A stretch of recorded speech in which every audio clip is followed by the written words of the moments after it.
This lesson is called 8.6. It's working backwards with area. So we're going to be using our formula sheet again and using those area formulas. We are going to first identify our polygon, write down the formula that we have from our sheet. We're going to fill in what we know, and then we're going to solve for what's missing, and we have to remember to actually label everything here. Because we're typically going to be working backwards, area is a two-dimensional thing, so it has units that are squared, but working backwards when we're finding a base or a height or something like that, that is one-dimensional, so it's linear, so it's just going to have the units just to the first power then. In example number 1, I am looking at a rectangle here. So my area formula for a rectangle is just length times width. I know that my area is 320, so I'm going to actually plug that in place of the A. What's next is my equal sign, so I'm going to put it equals. L is missing. It's down here as an X, so I'm going to replace it with an X, times W, which is right here, which is 16. What I'm doing here is I'm dropping a line. I'm just solving my equation. X times 16, to get X by itself, I'm going to divide by 16 on both sides, and I get X is equal to 20 then.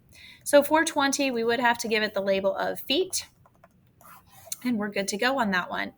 For the next one, we have a triangle. So my triangle formula is area equals 1/2 times base times height.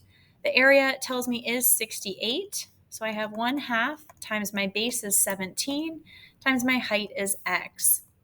So similar to when we did simple interest, we're going to actually do 1/2 times 17 just to make our life a little bit easier here. So 1/2 times 17 is going to give us 8.5 times X. To get X by itself, we're going to divide by 8.5. So we have 68 divided by 8.5, and that gives us 8 is equal to X. Inches is our unit, so we're going to give this a label of inches then, because the height would be 8 inches. In the next one, we have those lines all around the outside telling us that we do in fact have a square. So we can use our formula, which said area equals side squared.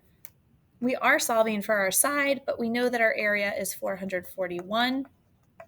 To undo the squared, remember we do the square root. So we did this back with Pythagorean theorem. You can use the square root button on your calculator. And the square root of 441 is going to give you 21. Units here are yards, so we're just going to call this 21 yards for S then.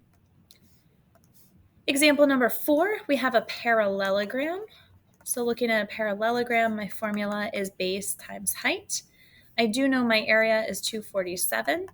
My base is X, and my height in my inside is 19. So I'm going to go ahead, divide by 19 on both sides to get the X all by itself. And 247 divided by 19 is going to give us 13 is equal to X. My labels here were all feet. So since we're talking about just a linear unit, we're talking 13 feet for my answer. In example number 5, we have a triangle again. So we have area equals 1/2 times base times height. The area is 54 equals 1/2 times the base is X. The height is 9. So I am going to go ahead. I'm doing 1/2 times 9 over here, which will give me 4.5x is equal to 54. So dividing by 4.5 on both sides, 54 divided by 4.5 is going to give me 12. And my labels are yards. So my base is 12 yards then. So these are your basic examples. We're going to do on page 16 a couple multi-step ones. So in example number 6, the perimeter of a rectangle garden is 36 yards. One side has a length of 12 yards. So keeping in mind a rectangle perimeter, this is on your formula sheet as well. Perimeter is 2 times the length plus 2 times the width. We know the perimeter is 36, and we know that the length is 12, so we have to do 2w is what we're solving for. So I'm going to simplify here. 2 times 12 is 24 plus 2w. Solving my equation now, I'm going to subtract 24 on both sides. 12 is equal to 2w. Dividing through by 2, 6 is my width. So it wants me to go ahead and find the area of the garden. So now that I know my length is 12, my width is 6, area of a rectangle is length times width. So all I'm doing is 12 times 6. So my area is going to be 72. My units were yards, so I'm going to say yards squared then. For the second example that you have on this one, Mrs. Grabner wants to create raised gardens in her backyard.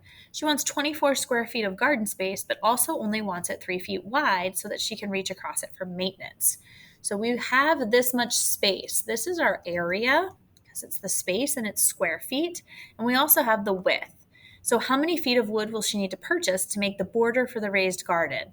So we know the area, we know the width. We are trying to figure out the border, which is going to be our perimeter. So if we have area for this is length times width, our area is 24. We don't know our length, but we want our width to be 3. If we divide by 3 on both sides, we find out that our length is 8. We want to find perimeter, which is 2 times the length plus 2 times the width.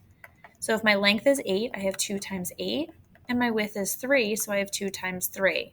So my perimeter is going to be 16 plus 6, which is going to equal to 22 feet.